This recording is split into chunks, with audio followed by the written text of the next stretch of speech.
Welcome to the What I Wish I Knew After Pregnancy Loss podcast. I am your host, Shana Southern. I am an angel mum, a rainbow mum, a pregnancy loss practitioner, and trauma-informed coach. I created the Institute of Healing Through Pregnancy Loss out of my own experience with loss in the hopes to provide understanding and healing, educating people on pregnancy loss, and creating more women or men in trained support roles. In this podcast, I hope to shed light on what I wish I knew in relation to pregnancy loss, opening up the conversation, breaking the stigma, and bringing real-life stories plus guest experts. Thank you for being here with me today, and let's dive into today's episode.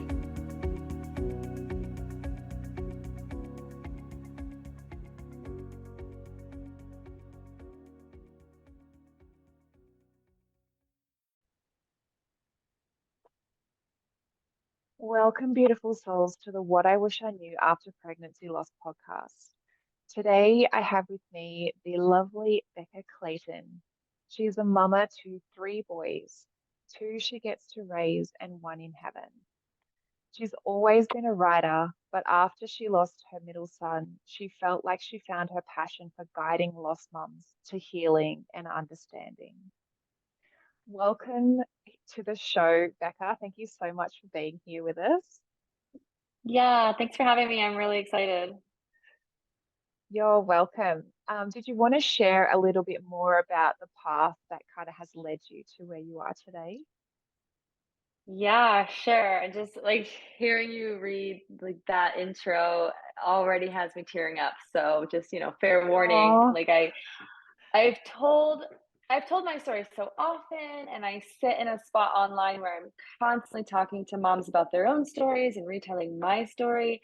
And as much as I am like comfortable with it and comfortable with the discomfort of grief and loss, it's still like I just cry. And it's been kind of healing just to allow myself like the space to cry when I need to cry. So fair warning. But yes, in 2020, when the world was like being really crazy, after a year of struggling to get pregnant and going through like some different fertility options, my husband and I got pregnant with our second baby boy in February of 2020. Um, and the whole pregnancy, I felt like something was just wrong, something was off. I felt like I had this sensation like we don't get to keep this baby. What if the baby's not real? Like all of these different intrusive thoughts telling me that, just something wasn't right. But the pregnancy seemed normal. We had a couple of, normal early scans because we started in a fertility clinic. So, of course, they were doing like very early scans. And then around 18 weeks, something just kind of shifted, and I was like, something is wrong. His movement felt less, even though when I called my doctor and told them, they were like, oh no, you're too early to be feeling movement. And I was like, but I had been, and now I'm not. And they were like, we're sure it's fine. They tell you all the things: drink something cold, lay down, drink some orange juice. Um, and nothing really helped, but it was just a whole week of me trying to convince myself, like, it's all in your head. There have been no signs. There's no bleeding. There's no cramping. Nothing is wrong. It's just a feeling. It's anxiety. And so I actually started writing a blog post about anxiety and pregnancy because at the time I was blogging about just like everyday motherhood stuff. I also had a 4-year-old at the time, so I had been blogging since he was very small. So I started writing a post about anxiety in pregnancy and how it's very real, and how, while you don't have to overreact to it, you ought to address it. And I planned on going to my doctor and gathering tools. Like, how do I deal with anxiety in pregnancy? So I made an appointment for just to get checked out. I told them what was going on. They tried to tell me, like, I'm sure it's fine. You don't need to come in. It'll be fine. And I insisted. So I went in, had an ultrasound, and I already knew, but they told me that our baby no longer had a heartbeat. And because it was 2020, I was alone. My husband wasn't with me. So I actually had to call him from the clinic and say, they just told me our baby is dead. Can you come pick me up? And like thinking about that now, just how we were living in like this isolated state, it blows my mind that people who make the rules thought that that was okay for pregnant women. Like, it makes sense for a pregnant woman to go to any appointment alone as if she's pregnant alone, right? Like, as if she doesn't have a partner who is equally involved in creating this baby. So I still harbor some just like anger around that. Um, so we gave birth to him the next day. I gave birth to him the next day. We went to the hospital and were induced. And then we were able to, for which I'm really thankful, hold him, take pictures with him, just do all of the things that you expect to be able to do with your baby when they're first born. And then we also had a funeral. And I always count myself really lucky because I know that so many moms who experience pregnancy loss, especially early, they don't get any of that. They don't get to hold their baby. They don't get to have this feeling of like, I gave birth to him, I'm his mother. They don't get to have a funeral or any kind of service that says he was real. We loved him, we honor him this way. Most of them just have, a pregnancy test in a drawer, or other people telling them, at least it was early, it'll be okay, you can have more babies. But because of everything that we went through and how open we were with our grief and the way we told people, like, hey, our baby's just died, I think that really made people respond to us in a way that aligned with what we were feeling. We never felt pushed aside. We never felt like our grief was belittled. We were never told that what we were experiencing was less than or smaller than. But immediately on the way home from that appointment, I remember I got on my phone, I got in my notes, and I started again, like, writing as if to blog what was happening and what I was feeling and what I had just been told, and like all the things that were going through my head. It just kind of came like spilling out of me. And I remember I asked my husband too, I was like, do you care if I write about this? Like, I feel the need to write about this and just share it so openly, even though we're literally driving home from that appointment right now. And he was like, whatever you need to heal, because I know that that's been your avenue of healing, of processing for years. He's like, so if that's what you need to do, that's what you need to do. So it was very, very soon after that appointment, and then he was born, and then we had his funeral like 2 days later. And I just got on Instagram and made a post saying, like, this is what's happened. This is, and I didn't have like a large following at the time. It was mostly just friends and family. I was like, this is what's happened, and I'm going to talk about this. I'm going to share about this as much as I need to. So if you can't handle that, you're welcome to step out. You're welcome to like just, go from my life and from my story. But this is something that we're going to be living with for the rest of our lives. And it shocked me, not just how many people like came with, love and grace for us, but how many people that were already in my life, around me, close to me, were just out of the blue sharing their own stories with me now of loss, stories I've never heard before. And it almost created like this immediate bond where it was like, well, because you can talk about it, suddenly now I feel safe to talk about mine as well. And it just kind of blew my mind that there's so many women who have gone through loss who are just sitting and waiting for someone to open the door to say, this is a safe space to share. And so after I did that, I got on Instagram looking through the hashtags and stuff. I found a couple of other accounts, some larger, some smaller, but they were all sharing about their loss or their miscarriage. And I just started like messaging strangers, being like, I'm going through this too, basically doing to them exactly what the women were doing to me. Like, I've been through this too. What do I do? And the love that I found in this space, they say it's the worst club with the best members, because I just feel like there's so much animosity in mom groups, right? Like, every mom group has like its little cliques. But when it comes to, at least in my experience, when it comes to lost moms, it's like there's no division here. There is zero separation. And it doesn't matter whether you're like a crunchy mom or whether you're a working mom or whether you're like, the baby products mom, like when you're a lost mom, when you're in that community, everybody's just there because suddenly we're all the same. And I found that so quickly online on Instagram, and it was just so healing. And I kind of learned how to present my story, like how to just tell people what had happened. And it was kind of innate to me, but I never felt the need to downplay my language.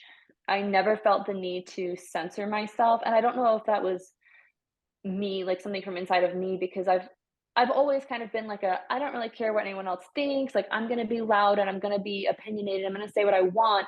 But I also did like I was kind of raised in like a good girl status, you kind of be quiet and you be respectful. But when it came to this, when it came to talking about my baby and my loss, it was something like I don't care. I do not care who feels any kind of way about what it is I have to share because this is my real story and this is what happened to me. And if me sharing my true experience is triggering or offensive to them, well, that's on them.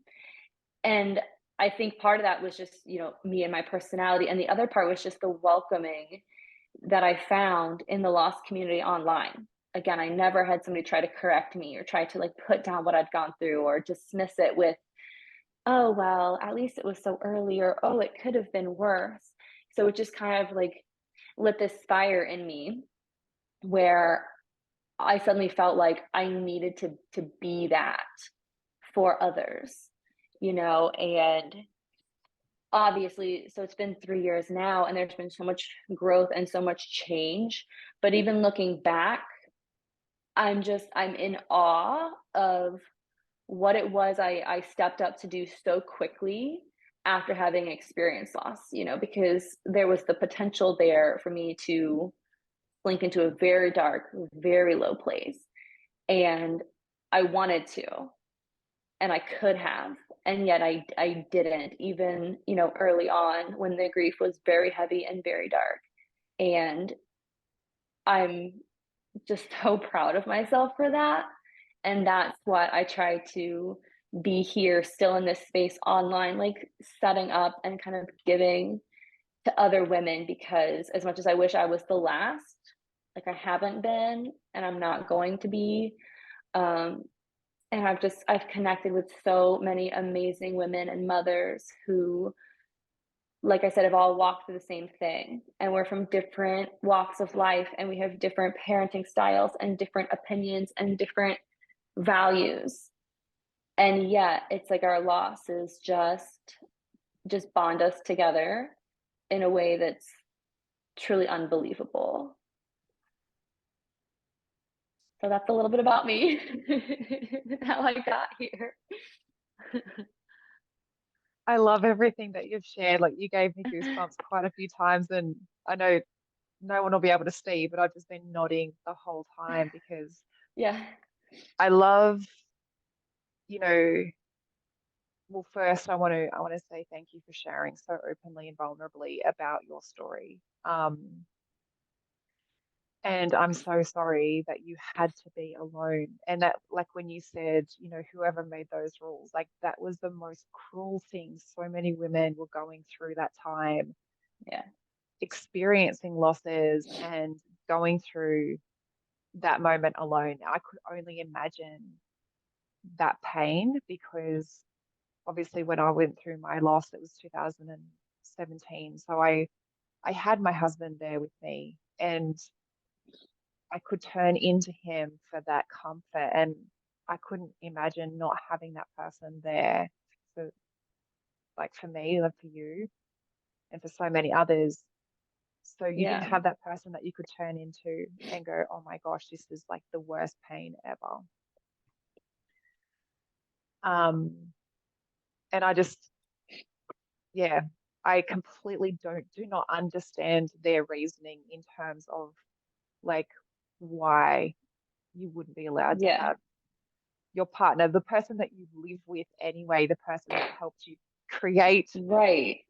Like it's not Yeah. like There's no introducing. reason behind it. Yeah. No. No, no, and And actually, Yeah. Go ahead. No, you're right.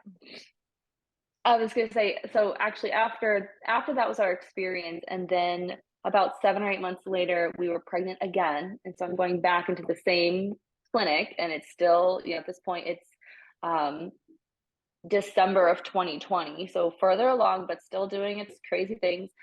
I actually petitioned very, very strongly for my husband to be able to attend appointments with me. I was open. I was like, this is what we've experienced, and I will not be coming to appointments without my husband there because I will not go through this again. So I don't know what it is that you need me to have to do, but he has to come with me. And I had, reasons because like we've been in the fertility clinic, which is the same building but the bottom floor, and they're openly like, oh, no, you have to bring your husband because he's part of this. He has his own tests to go through. So like, yes, every appointment you will come together. And I was like, this is the same building. Why can I do this downstairs because it's important, but up here you act like it's run of the mill and it's not important, like this doesn't happen. But I know that this clinic has seen this more than I've seen it because this is where people are getting prenatal care. um, I wrote letters. I was like Googling anybody involved with the clinic, board members, directors, like, and I was just mass emailing them, being like, here's my story. Here's what has happened. Here's what that looked like because of the rules you have in place, and it's not right. And here's what they're doing downstairs, like all of this stuff. And I almost forget, but I did that for probably 3 or 4 months. Um, because even when they were like, okay, yeah, your husband can come, I was like, that's not enough though, because there's so many other women here. I know that I'm not the only one who got this news alone last year, and it's not right. And soon after that, for this clinic anyway, they lifted the the rule that they couldn't come, and they started allowing one support person, and I was very, very grateful, but I was like, I can't believe this is what it took for that to change for human beings who sit at a table and make up rules to be able to think and put themselves in the place of another human being who might be living this experience. Mm. It baffles me too, but I'm grateful that you then had that capacity to be able to do that and to step again. You stepped up into a place where you were advocating for yourself and you could use your voice and your experience, but you're also advocating for other people as well. So then they could have the same access to their person, that you're like, no, Yeah. this is not just me. Like, yes, my husband can come in and that's great. Thank you so much. But this is not just me. Like, this is bigger than Yeah. me. And for Hmm. that, you gave a voice to so many other women and they wouldn't even know, but all of a sudden women would be able to have their loved ones with them, and they'd be forever Hmm. grateful for the fact that you were able to go and step into a place and go, you know what, this is not on, but I'm actually going to do something about it. But Hmm. it's so shit that it took you losing your baby and you having to be Yeah. in that place of pain for them to paint the picture for them to go, this is, you can't have this happen. Like, this is just wrong. Yeah. Yes. And I also think too, and this wasn't my experience, but I think too of like women who were in labor, like just having to give birth alone without their person. And it blows my mind what kind of a human sat and made up those rules, you Mm. know? Yeah. But Again, like when you go into, like, you fall in love, you want to start a family, it's never ever your intention to go through those big milestone things by yourself. You and never go, yeah, oh, I'm just going to go in and have my baby and I'm going to do it by myself. Thanks, bye. Like, to your husband or to your right. partner or whoever. Typically, Like, yeah. Typically that's not how you intend to do it. Yes. no. So, yeah, who in their right mind would be sitting there going, oh, yeah, that's okay. They don't need anyone. They've got nurses, midwives, whatever. They don't need Yeah. their person. Yeah. Um, but the medical system is lacking so much empathy with and Hmm. tools to support people through loss. So, like, Yes.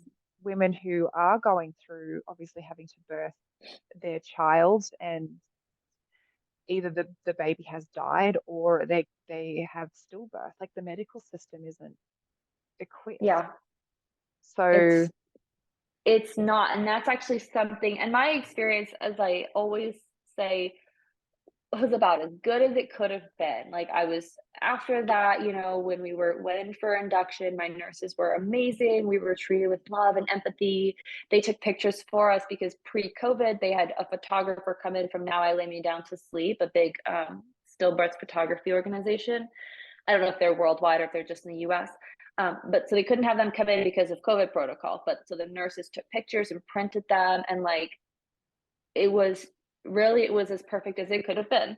But even still, there were things, there were words that were used towards me. There were, labels that were placed on me that I was like, hey, these don't feel good. Can you not say these? Like one um OB that I saw after the fact said something to me like, well, how have you been since the termination of your last pregnancy? And I was like, excuse me? Like, I did not terminate a pregnancy. My baby died and then I gave birth.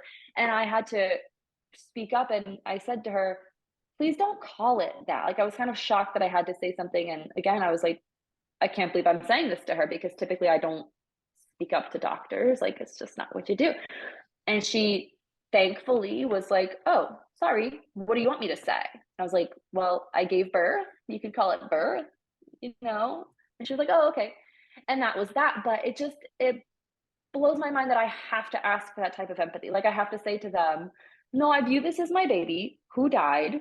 And I'd like for you to address it that way instead of that being the standard, and I guess they're just afraid of placing too much emotion on something that a woman's trying to disassociate with. Maybe I'm not really sure, but that's kind of the other half of what it is I do on Instagram now. What I'm always talking about besides loss, it's birth, which is the other side of that, and it's how managed it is and how broken the system is, and just how women and birth in general isn't valued and given the respect that it deserves as like a physiological process. It's treated like a medical event to be managed, and so many losses are too. They're dismissed, they're put down. It's just a chemical pregnancy. When to the mother that you're speaking to, like, well, to her, that was a baby. Whatever you want to call it or think it was or wasn't, to her, she got a positive pregnancy test and she said, I'm having a baby. She thought about names. She thought about nurseries. Maybe she even like did some of the things to prepare. And then you tell her, oh, it was just a chemical pregnancy. It's like, no, it was an entire lifetime that she'd already imagined. And now it's gone. It's been taken from her. And that empathy just isn't there. Or the fact that most providers wait for you to have 3 miscarriages before they'll address anything, before they'll run lab work for your progesterone, before they'll test your endometrium lining, before they'll suggest like a autoimmune protocol, anything. It's like, well, 1 is so common, like let's just wait. Oh, 2, yeah, it's unfortunate, but it happens. And then 3, it's like, oh, okay, now we'll look for a problem. And again, that wasn't my story, but if I was faced with that, I would question this doctor, be like, why do I have to lose 3 babies? Why do 3 of my children have to die before you're going to take me seriously and look for something to just change, or just try something? But because it's written off as just a miscarriage rather than the death of a baby, it's made small. And that's kind of why, to me, and my stance on like healing through loss and just processing through your grief, it's all about your language. The language that you use has so much power. And, like if I were to say, oh, yeah, well, I had an early miscarriage, to someone who's experienced it, maybe that hits, hard for them. But to everybody else, they're like, oh, sorry. But when I say to them, my baby died, they're like, oh, shit, what? It just, it means so much bigger when you say it like that. And I always say, when you own your story and when you're like, no, this is what happened. My baby died. There's less room for them to say to you, oh, wait, you had a miscarriage. Oh, it was early. Oh, okay. And then try to assign value to what it is you went through based on the language they're comfortable with choosing. But when you choose the language, you say, "My baby died." You know, honestly, what they think first is like you lost a full, like, alive child. You know what I mean? Like a born child. And then when you say, "Well, in pregnancy," it they're like, "Oh, in pregnancy. Oh, well, how far along were you?" As if it being earlier makes it smaller, right? And it's like, no, see, none of that matters because the end result is my baby died. And that's something that I'm always just like coaching women through. And so many of them, the first time I talk to them, when I'm like, "I am so sorry your baby couldn't stay very long." I've had women say to me, "That's the first time somebody's referred to them as my baby." Or like I call women mama. I'm like, "Hey mama, I'm so sorry." They're like, "That's the first time someone's referred to me as a mother because it was their first child that died or they don't have any living children." And I'm like, how is this possible? How is this possible that a mother whose baby has died is being so overlooked and pushed down and just shrunken because of when she's been through so much? Mm. All of that is so true. And, it's like you said, it's all about the language that you use as well, and also educating the lost mums in what they can say, because they are so dismissed by their possibly by their families, partners, society, Mhm. friends, like everyone around them.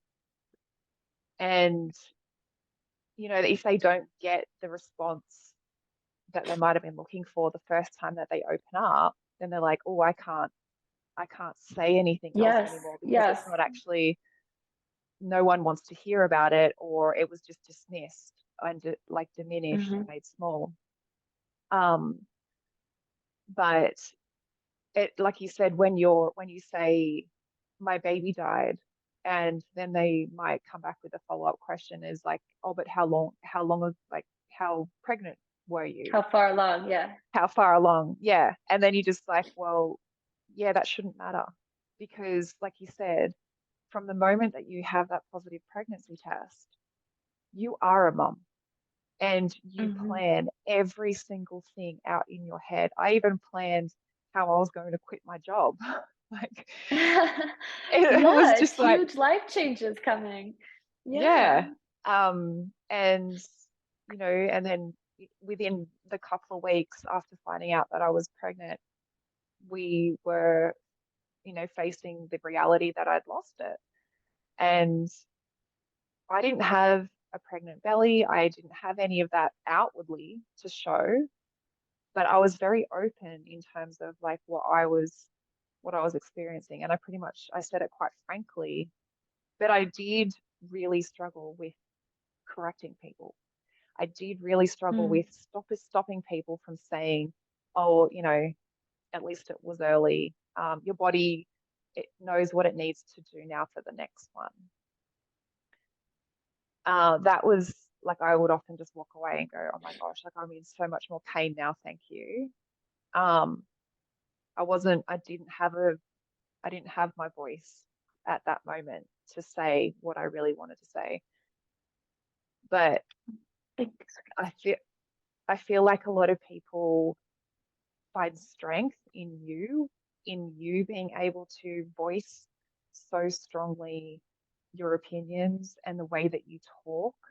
And I think a lot of women will probably they would want to obviously see themselves being able to do that as well.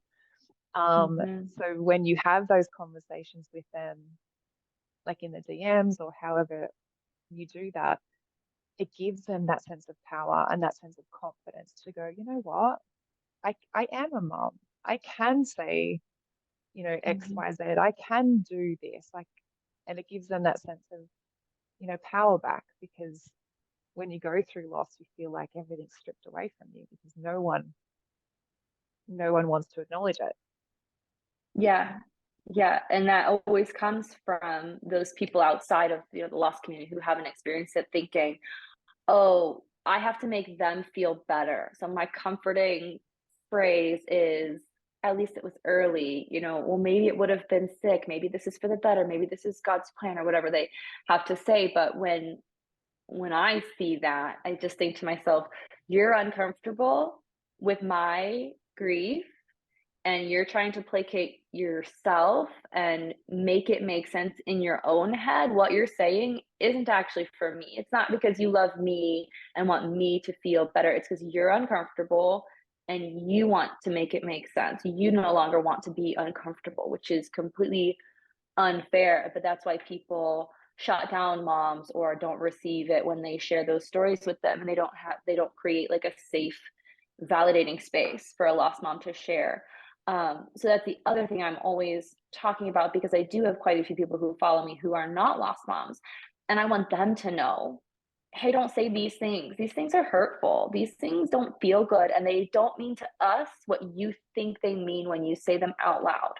Or, hey, this is what you ought to do to a mom who just experienced a pregnancy loss because she's now postpartum. She just gave birth by whatever means, like when the baby comes out of your body, that is birth, no matter how early, no matter how surgically. And she needs the same kind of support that you would give to a mother who just had a baby. And it blows people away. They're like, wow, I never thought about it like that.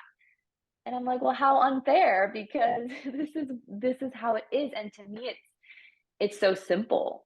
And it's just always made sense like that from like my day one. And I think that is because my experience was more like what you like. I had to go into a hospital and I gave birth vaginally and I held a body. And I think that just connected me more with what I was going through.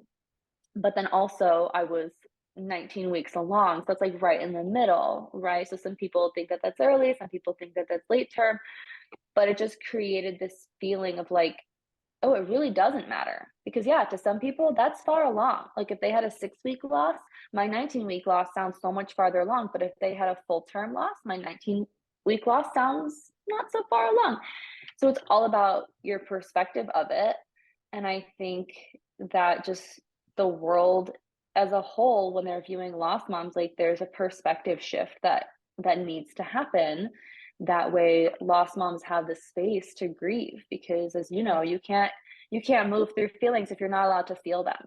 If you're trying to shut them down because you think, oh, it was so early, I shouldn't be so sad, it's been so much time already, I should be over this, I should just stop thinking about it, or I had another baby, so now I don't have to think about the one that died. Like all of these things, they don't serve you in processing your grief. It's just a way to try to shove it down.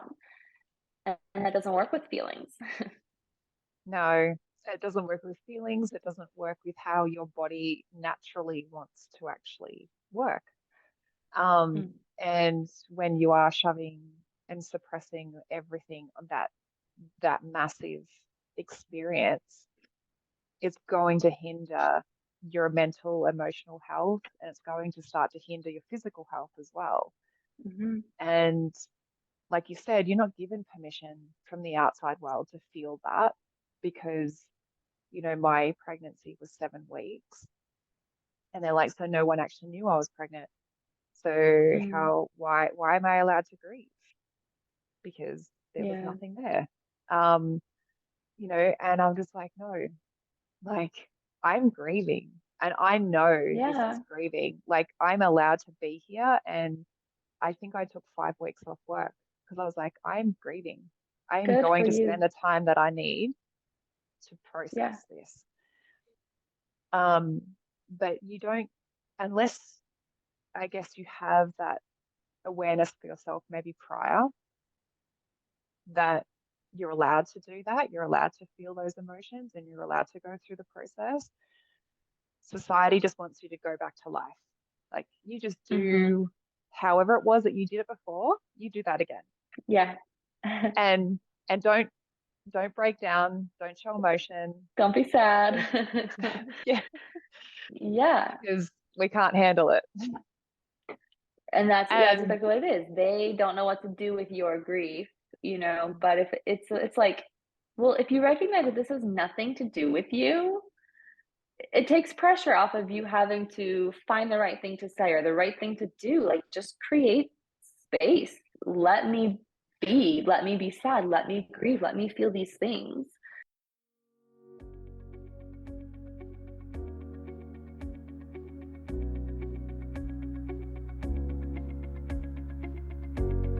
one in 4 pregnancies will result in miscarriage. 1 in 8 women will experience infertility. 1 in 100 women will experience recurrent miscarriage. And 1 in 160 births end in stillbirth. Have you been wanting to make a difference in the lives of women or men who have experienced pregnancy loss because you can see so many suffering in silence, but you just don't know how? Collectively, we can change how bereaved parents can access mental, physical, and emotional support after their experience. There is a lot of women with unhealed trauma, and there is a huge gap in the current support system when it comes to bereaved parents' recovery after loss. There are too many women and men suffering in silence. The Pregnancy Loss Practitioner Certification is a worldwide, one-of-a-kind program that gives you proven methods designed for healthcare professionals, medical staff, midwives, nurses, doulas, birth workers, coaches, and angel parents alike. The Pregnancy Loss Practitioner Certification is bridging that gap. It will give you a proven support structure to follow and education specific to pregnancy loss, created by a lost mum. It is creating more education specifically for loss so that you can enhance your service and become the point of difference. Or you can create the support that you so desperately needed in your healing after loss. This is the next level of growth and expansion you have been searching for. So does this sound like something that you have been searching for? Let's explore this more together. You can head to the episode show notes where you'll find the program application, or direct message me on Instagram and let's open up the conversation in how you can use this education. You have a gift, and I look forward to supporting you and witnessing you bring your gift to the world, healing and transforming women's lives.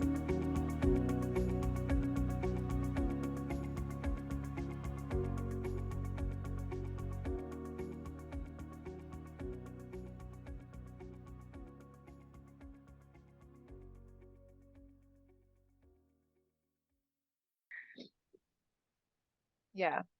And that's it. Like, it's not any, like, society just wants to fix or forget. Yes.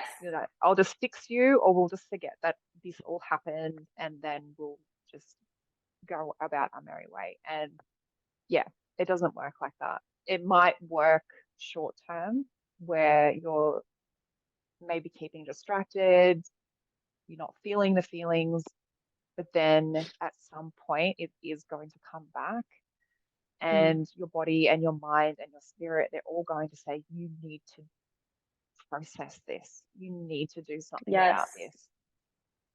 Yes. In fact, when I was in therapy, so I'd been in therapy for like things prior to my loss. So then when I was experiencing this, in fact, I was in the hospital still, and they were like, "Hey, do you want to see a counselor, like a postpartum health practitioner or a grief counselor?" I was like, "Yes, absolutely." So I already knew because of my previous experience that I would benefit from that. So I was with somebody. She was amazing. She was a postpartum mood disorder specialist who had a subspecialty of postpartum grief. So it was really perfect. But one thing I remember talking to her about was I told her, I feel like I have to like shove it all down because like I have to go to work and I have to be a mother to at the time he was 4, and I've got to like go to the grocery store. Like I have these normal things that I have to do, and I feel like I'm not allowed to just feel these heavy feelings or my grief because like I have to do these things. I have to function.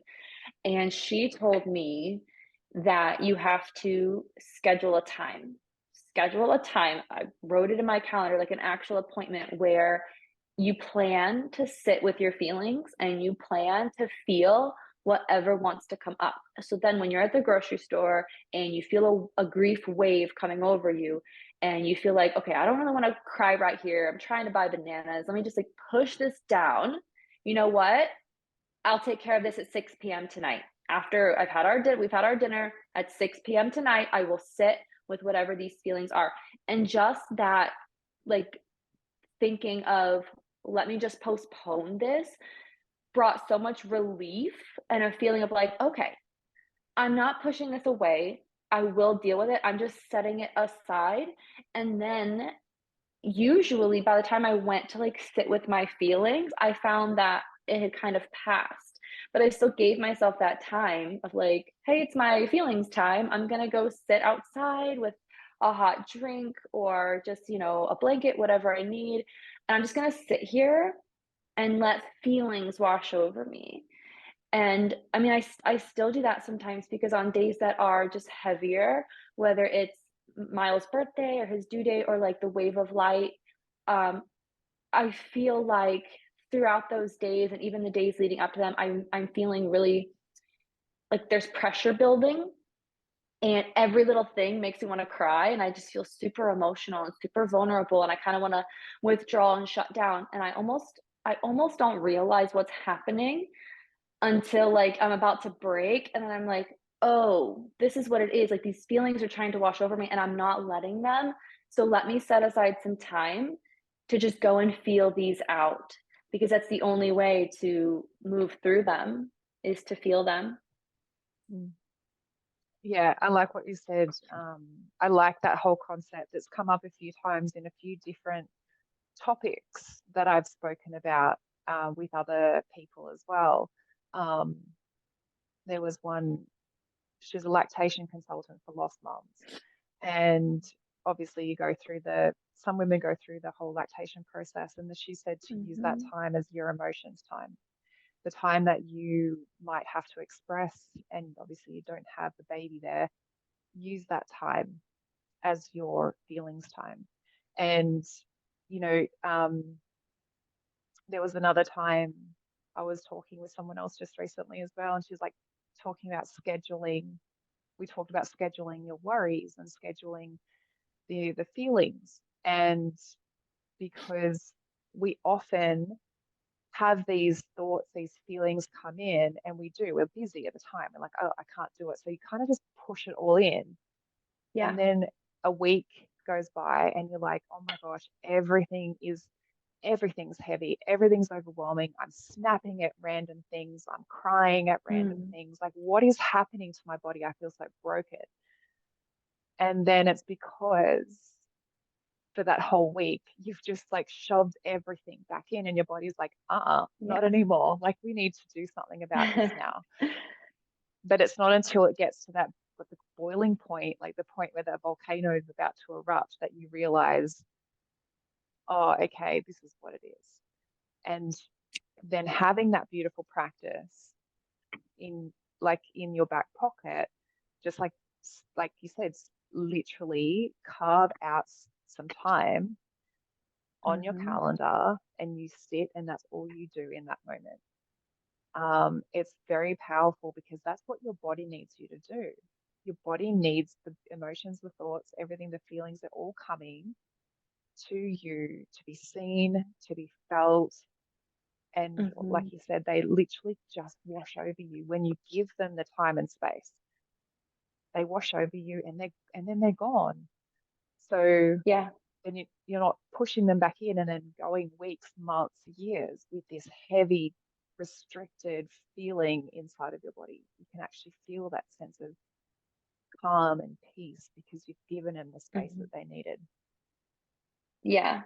Yeah, that's it. That's exactly what it feels like, and, I started doing that, um, in the early weeks, and of course it was, like, more often then, and now it's less often, and but, yeah, that's something that I wrote about in the book that I made, and that's something I always kind of just coach women on. I'm like, "You've gotta feel these feelings," because I think as women, it's so common for us to think that emotions are weakness, and we don't wanna look weak, we don't wanna look vulnerable, so we're like, "No, I'm not gonna cry, and I'm not going to let on that I'm sad in any way."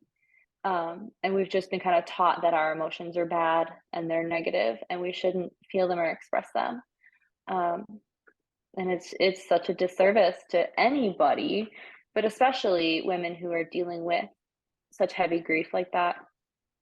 Mm. I think we've got to strip away the labels that we give the emotions for ourselves. We've got to strip away that they're negative or positive, because they're not. They're just Yes, neutral. Your body just those wants, feelings. they're just feelings. Your body doesn't see them as negative or emotion or negative or positive feelings or emotions. They're just an emotion. And it's just Right. energy that wants to move through you. There's nothing negative or positive about it. Obviously, yes, there's more uncomfortable ones, but they're not negative. And I think we've got to strip away the labels that we put on it, so that it gives us permission to feel them. Hmm. So, oh, it's just an emotion. It's so I'll just let it come Yeah. to me and move through me. Um, I love that you were given that advice so early on. Um, Yeah. it's such a powerful thing to have been given, like right from the moment that you were experiencing that heartache and pain.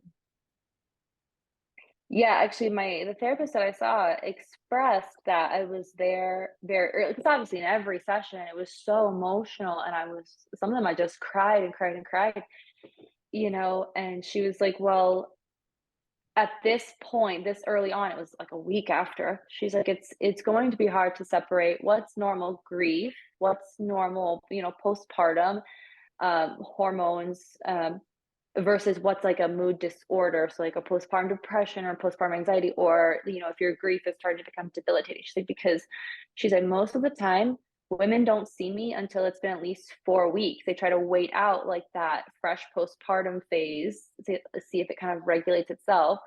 So then after 4 weeks, if they're still feeling really heavy or really really sad or debilitating in their grief, then they'll see her, so they've moved past it more. So she was like, it's rare that somebody is here with me so early and so fresh. And I think that because I just knew how valuable that could be. I also had postpartum depression with my firstborn. So I was already prepared for that. I was like, I can't go through that type of phase coupled with this heavy grief.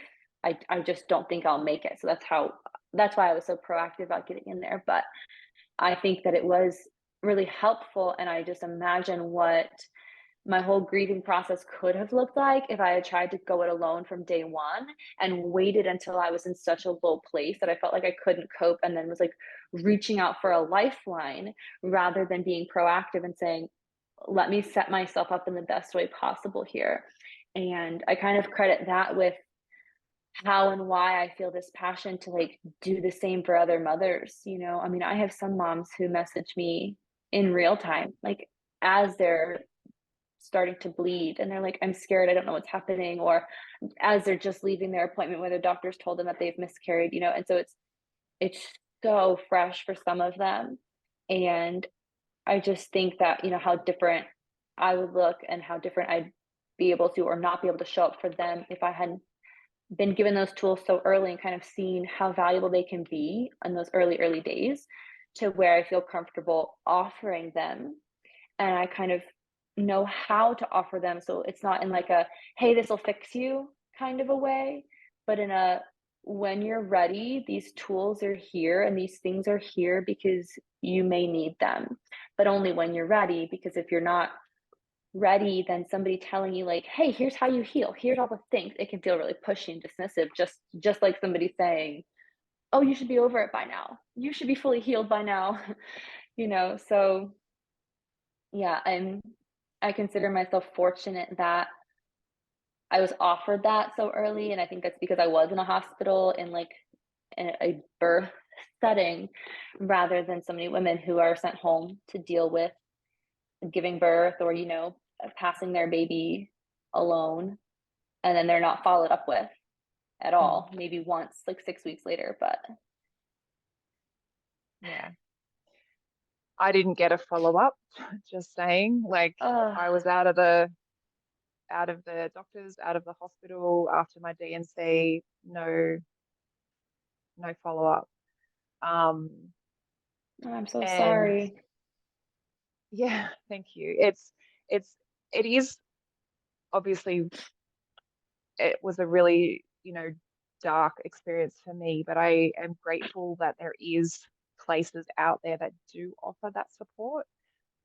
I didn't receive it, but I'm grateful that there are people like yourself that have been able to receive some type of tool or support service or follow up, after the loss. Because you can wait and you can get into the depths of depression. But when you're Yeah. there, you don't think to find someone. When you're that Right. depressed, you don't think, oh, someone else on the outside of me could help me. You're just so consumed with everything that's going on and all the heaviness and, you know, why is the world such a horrible place that you Hmm. don't see that there's someone on the outside of you that could absolutely, give you that hand out of where you are. Yeah. Um, and it's a really dark place. Like I was there. I not with my Mm. my miscarriage, but I was there years prior with when my dad died. So I experienced being in like depression, clinically diagnosed Hmm. depression for a year, and Wow. I I know I know what that place feels like. And my husband actually could see me going down that path after my pregnancy loss. So that's why he's like, no, no, no, pulled me out. And I could realize then at that point I needed to see someone. So I did see a I psychologist. I I think too, especially around like birth, whether it's, postpartum or pregnancy loss, like there's an added layer of guilt or shame for Yep. like, but maybe in grief it feels a little bit more accepted because it's like, well, this is why I'm depressed. Obviously, my baby's died. But when, it's like a postpartum depression and you have a living baby, it's like, why should I be so sad? Why can't I get over this? Why I have to be strong? Like, I'm just going to be strong because I'm a mom now and I have to be. And that just leaves you trying to figure it out on your own or resisting reaching out to somebody. Um, yeah, and that makes it worse. I've definitely been there too. And I always thought like, okay, well, somebody around me will tell me if I get too deep in this. Mm. So if I'm not hearing it from people who love me, if they're telling me, oh, you're fine, then I must be fine. Like it's not my place to say, hey, I'm struggling with depression right now. And so when I had my first baby and I was having postpartum depression, I was just like, I'm obviously not because people are telling me that I'm not. People are telling me, you're so strong, you're fine, you look great. And if I was depressed, they would notice. And nobody did. But yeah, you get so far in it, the furthest thought from your mind is, let me get help. Let me put forth effort to find someone to help me. It's not the headspace you're in. No. And then even if someone did tell you um, that they felt that's where you were headed, at that point, you're kind of in that mind space of like, well, I don't want to hear this anyway. Like, I'm Yes. okay. I'm fine. What are you Yes. talking about? So even when you are in that like depression, it's very hard then for people on the outside of you to say, this is what I see. I think you need to go and get some help. And then you're so Yeah. defensive at that point. You're like, no, Yes. like, Yes. so there's a very fine line between like Hmm. being able to recognize that place and go, no, no, I'm not going there. I need to get help and be still in that mindset of like, I can get help. There's people out there. Yes. And then it's a very slippery slope down where then you head into that depression and then you're like, well, now I'm here and there's nothing here for me. Like I can't go on and it's a very heavy and dark place. Um, not to say that you can never get out of there because obviously I did too. But Yeah. it does take a lot of courage to get out of there. It takes a lot of courage to recognize where you are and then put your hand up and go, okay, I need help. Um, Hmm. and that's okay. Like you can put your hand up and there is no shame in asking for that help. It takes a lot of strength and a Hmm. lot of courage. to do that. And that's why I And think these conversations are like they're so important, not just to reach mothers who have experienced loss, like you and me years ago, but mothers who haven't yet experienced loss. Like I know that most of the time, if you've never been through it, you're like, I don't want to hear about it. I'm not going to stop and listen. But like I said, my audience is kind of unique where it's probably 50-50, like 50% lost moms, 50% just more holistically minded moms who like the things that I say. But you share about loss and then God forbid they go through a loss, you've almost kind of prepared them and equipped them to just say, oh, well, now that I'm here, I know these things are available. So when these conversations take place only inside like the lost mom community bubble, they don't reach as many people who are going to need this later, like in a preemptive kind of way. But yeah, then other mothers who are maybe still in that dark place or heading toward it, when they hear these conversations, they think like there isn't shame here. This is maybe not normal, but common. People have been through this. There's hope. There's a way out. There's tools. There's help. So these things, I mean, even just talking about like postpartum depression and normalizing conversations around that, it's so important because not enough women hear about it because it's dismissed so often. And pregnancy loss and the grief that comes after is the same way. mm-hmm. Yeah. And I had a guest or not that long ago, and we talked about postpartum psychosis as well. It's a Ooh.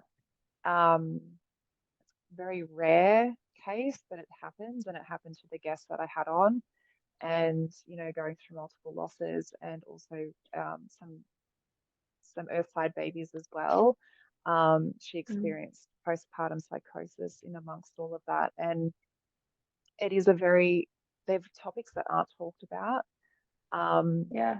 We need to normalize topics about postpartum depression, pregnancy loss, and all of the mental health that comes along with that, because there is so much. And like you said, the grief that comes with pregnancy loss is just next level.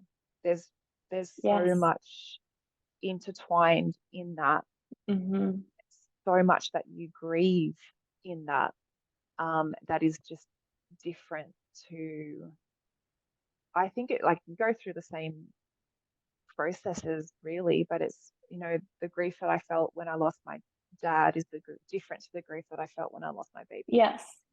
It's different. Like there's so Yes. much more involved when you go through pregnancy loss. Yeah. Well, I mean, now I don't know the conditions around your father's death, but it's almost like you expect your parents are going to die one day, maybe not now, maybe, it was much younger than you expected, but that feels like a natural, normal process to life is like your grandparents pass away, your parents pass away, but your baby, like you don't expect that, like they say, no parent expects to bury a child. So that's one layer is like, I can't make sense of this. Another layer is, well, now my body, all it knows is that the baby has come out.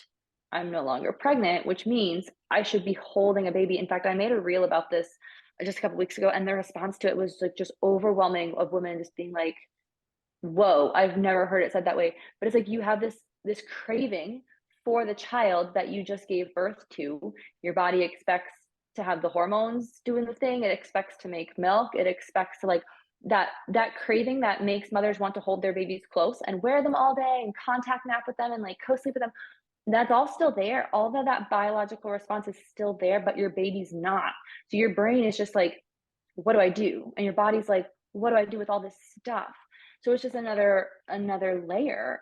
Now your biological craving for a baby, which for me, and I think for a lot of others, that led us to like, oh, well, I have to try to get pregnant again, like so quickly, because I still want a baby. And since I can't have the one that's died, I'll just make a new one, and even though we know that babies don't replace babies, your body is like, I don't care. I just need a baby. And when you recognize that too, I think it takes away some of the grief and shame that you feel when you want to try to conceive quickly, and then you feel like you're doing a disservice, or maybe you don't care enough, or you didn't honor your baby enough, or grieve long enough. because you have these feelings of wanting to be pregnant again. And I've heard women say, and I felt this way, I felt crazy. I'm like, how can I want a new baby so quickly when I just buried this one 3 days ago? This does not make sense. But it's a biological craving that your body is going through, just trying to make sense, trying to like right the ship that's just kind of toppled over. But yeah, It it's a is a lot of good way of layers. putting it. Yeah, yeah. And, I love that you brought that up because it isn't, there's so much of pregnancy loss that you feel like you're making up in your head. You're like, because Yes. there's just not enough people talking about it and not enough information available in society because no one wants to talk about it. So everything is like, oh, I'm making this up. Like, I have to be. Mm-hmm. And I have to be crazy. So Mm-hmm. I love that you brought that piece in too, because I'm like, it is such, we're such primal beings to the core of us. Yes. And it's a physiological need, like you said, that your body is Mm-hmm. craving that it doesn't have. So then how can I rectify it? How can I fix it? Um, and I just love how you put it then. So no wonder you got Yeah. a whole big response to your reel because you, you obviously Yeah. have a really good way of like painting that picture for people too, so that it's Mm-hmm. in ways that they can understand and then go, oh, okay, I'm Yeah. normal. Yeah. I think that's just one of my gifts, I guess, just where complex topics, like they just kind of make sense to me, and I'm able to word them in such a way to make them make sense to others in a way that's like, I've never heard it put like that. And to me, I'm like, how have you never heard this? This is so simple. I cannot believe I'm the only one saying this. But because it's not talked about and it's not shared about, and there's just so many layers of shame and hiding when it comes to pregnancy loss, that and it's crazy because we're all feeling the same things. As soon as you say it, someone's like, yes, that's exactly what I've been feeling. But no one can or wants to say it or feels like they have this space, you know? And I imagine what our lives were like before social media. Like even myself, when I was like say 16 or 17, I didn't have social media, and I certainly wasn't using it like I'm using it now as if it's a platform. It was just a place like post pictures of my lunch and like chat with my friends. It's like it's like, how are we finding the ways to say these things when we weren't seeing other people expressing it for us, right? Like there's so many times where I will see someone say something and I'm like, wow, that's exactly what I've been trying to formulate into a thought, and there they did it for me, you know? And I think it's such a beautiful thing, and I know that it can be dangerous, and we kind of have too big of a picture of the world these days. We know too much, but it's also like I'm able to find people who can say the things that I'm feeling and not able to say. And I think that that's really cool. Hmm. And I think that's where you said your gift is too, and you'll definitely be able to support a lot of people in the way that you actually say things, because then they can then see themselves in that and go, oh yes, that's what I wanted to say. And I love that you've got such a cross section of people on your platform too, because it could also start changing the conversation on the outside. They can come Mm-hmm. across something that you post, that you say, and they're like, I saw this, and then you're creating and sparking conversations on the outside in society, and hopefully, you know, I'm hoping these conversations that we have are going to do that, are going to Yeah. take the conversations outside the platforms Yes. into the bigger wide world and start shifting the way Mm-hmm. that we speak. Yeah. Yeah, I hope so too. That's really my desire, and I guess it's like part of my mission is just, because we always have like these awareness days, right? And it's like if you've been through it, you're aware of the awareness day, you participate in the awareness day, but it's like, what are these days really doing if it's only reaching the people who are already aware? You Yeah. have to reach people who are not aware. You've got to get it out further. Um, and kind of a goal of mine, which I think is why I also make sure to talk about things like birth, like the medical system, like medically managed pregnancies and how against that I am, and home birth and bodily autonomy, because that draws in people who are interested in more than just hearing about loss and healing through loss, because there's so many beautiful accounts out there where their focus is loss. Um, but I feel like that's a little bit of a disservice to them and to their message, because then they kind of isolate down their audience to lost moms, right?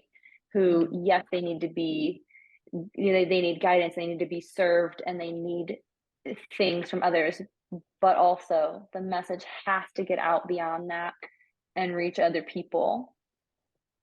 Yeah, absolutely. It needs to get out beyond social media. And, Mm, that's what I hope to see in my lifetime, is that yeah, our messages do get out beyond social media.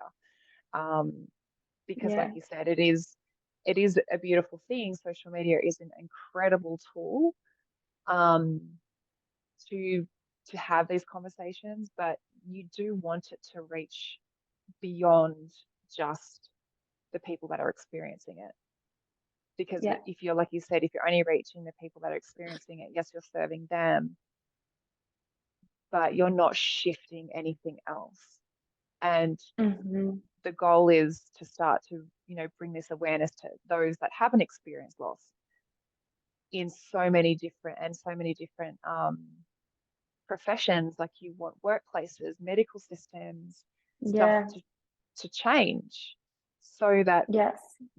in the bigger scheme, women are supported to heal and recover in every aspect of their life, and that they're recognized that they can heal and recover from any touch point in their life, whether that's the workplace, whether that's the medical system, whether that's, you know, social media, wherever, like wherever they are, you want them to know and have people there that can Hmm. support them and have the awareness and have the understanding and have the knowledge. Um, and yeah, I hope that in my lifetime we can start to see that shift and the conversations shift around that, and see women getting the support that they so deserve, Yes. not just from social media. Yeah. Yeah, absolutely. Um, I could absolutely talk to you all day, but where where can people find you? And you also have a Okay. book as well, so Yes. you can Yes. share where they can find that and what that's about. So I can be found. So I'm mainly on Instagram. It's Beka, Beka .xo.co.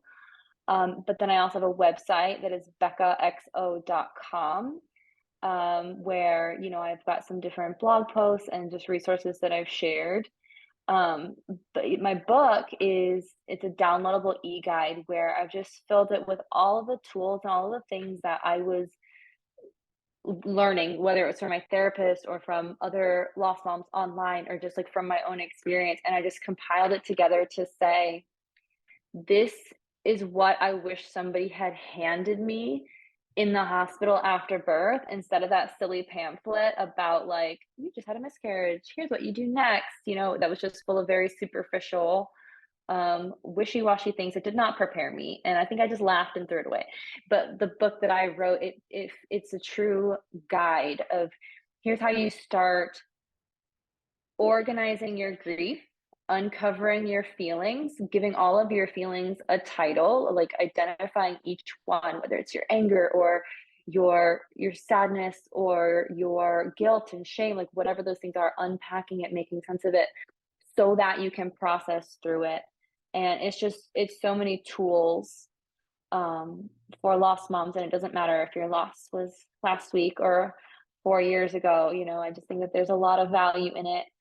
In fact, every time I read through it, I'm like, wow, I have like let so much of this go, because I keep thinking it's been 3 years. Like, I'm doing okay. I'm doing okay. And then I read something, I'm like, yeah, wow, I need to go back to this practice, and sit with my feelings more often because I keep forgetting that that's what this overwhelming feeling is when I start snapping at my family and my body feels tired and sluggish. It's a buildup of grief. So that's my book. I called it Own Your Story because I do think that it's so important to just take ownership of your story, the life that you have, even if I know that it doesn't look like what we wanted it to look like. No one wants a life to look like this. But here we are. So all we can do is claim it and try to get comfortable with our grief, comfortable being uncomfortable, and move forward with it that way. But that's on my website. And of course, it's like at the link in my bio on my Instagram too. So thank you so much for giving me this platform to speak and for just letting me share my heart with you. You're so welcome. Thank you so much. Um, sorry, had a little Bye. person join me. Yeah. Um, so yeah, no, I really do appreciate everything that you have shared with me today, and I know that us talking about this is going to be an incredible resource for others navigating loss as well. Yeah.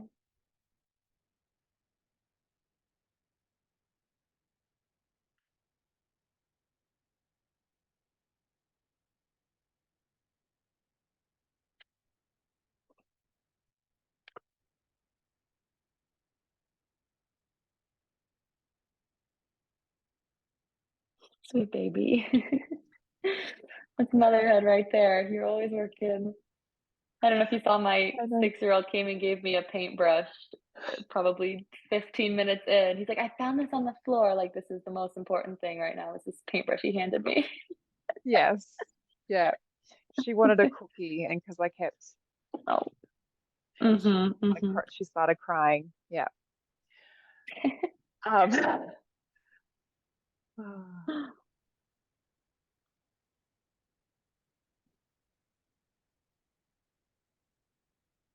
Um, yeah, so I really do appreciate you sharing your story. I'll make sure that I link in all of the um, your website, your Instagram in below as well.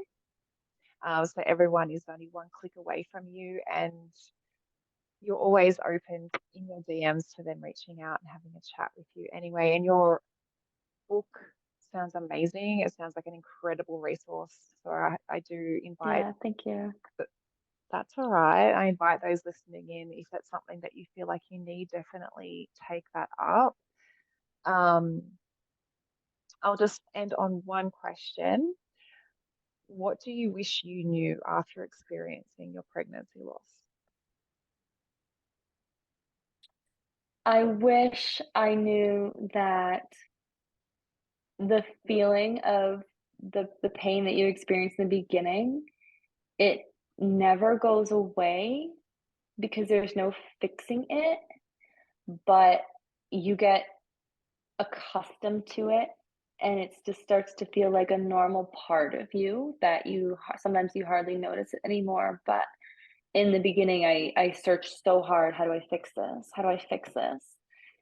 And as soon as I learned, oh, you don't fix it, this feeling of peace and acceptance washed over me. And I don't know if it would have been possible for someone to tell me that before I was ready, but that's what I wish I'd had. Yeah, absolutely. It's so true. And there is, there's no fixing because we're not broken. But that's the one thing Yeah, we do want to do. We want to make that pain go away. So you try and search all of the ways that you can make that pain stop, but the pain doesn't. It just integrates with you. It stays with you. And then, like you said, you just end up sort of, it just becomes part of you, and then you just sort of forget that it's there. But yeah, it's never anything that you anticipate to feel or be a part of or experience. So it's very hard when yeah, you're in that to, it's so easy to just want to be out of it, to just not want to feel it hmm, anymore. Thank you for sharing that. yeah, of course. Thank you so much, Becca, for being a part of the What I Wish I Knew After Pregnancy Loss podcast. This was really Thank cool. thank you. It was, yeah, I love everything that you do, and I love everything that you're about. So I really do appreciate it. I'm so grateful that you came on. Thank you, thank you. I have a question for you too, and I wasn't sure if I could ask, like, during, the interview, but you said you didn't get any support or follow-up. Do you feel like that's what led you to do what you're doing here? Absolutely. Yeah. Everything that Yeah, I've created has been out of what I needed for support. yeah. Yeah. That's so beautiful. Um, It's and I'm a huge believer in, like, there's no silver lining to the death of your child. There isn't any, like, "Look at all the good that has come." But there are some people like you, and I think like me, who we just kinda see like, "All right, well, this is where I am. So now what do I do? What do I do with this?" Not necessarily how do I make this a good thing, but how do I create something good in the aftermath of this? And I'm always so in awe, and still, even though I've met so many, but I'm still in awe of women who have taken something awful and, like, worked on themselves and then used that to just turn around and serve others. It's such a true testament of, like, your strength and your love and your heart. So thank you for all you do. thank you so much. It was, I did a lot of soul searching after my loss, and I had a gift to, I knew I had a gift to give. I just didn't know how it was going to look. And then after we Yeah, experienced the miscarriage, it was almost a given. I'm like, this is what I have to do because I didn't get the yeah, support that I needed. And being that the statistic of like miscarriage is like 1 in 4 pregnancies, I was like, why do I feel like I'm the only one then? So I'm like, if it's that prevalent, there's so many women out there that are feeling the exact same way as me. So I need to be that support for them to know that they aren't alone and they can heal, they can recover, and they can look forward to a beautiful life again after loss. yeah, And those steps into how then to reconnect to that, to the woman and to the life after loss, because it's such a hard place to think that you can even have, um, when you're in those really dark places and when yes, you've got the no one early around you that can, trenches. yeah, and when you've got Hmm. no one to validate that. Yeah. So yeah, everything I have created from the very first program I started in 2020 to the practitioner program to the podcast, it's all been, um, what I based around what I needed and what I could Mm. see was such a big piece, a missing piece. Yeah. Wow. Thank you. Well, thank you again. Yeah, it's always just so nice to talk to somebody who's like-minded, who's doing the work, and who's, like, serving others in a similar way. So, yeah, I could sit here and talk all night, and I'm already, like, starting to feel so tired. It's 9 PM, coming up to my bedtime. Yeah, no, I'll definitely let you go. And thank you again for everything today. Yeah, of course. Thank you to all that have listened in. If this episode was valuable to you, I invite you to leave a review on Apple Podcasts, and I look forward to supporting you on the next episode.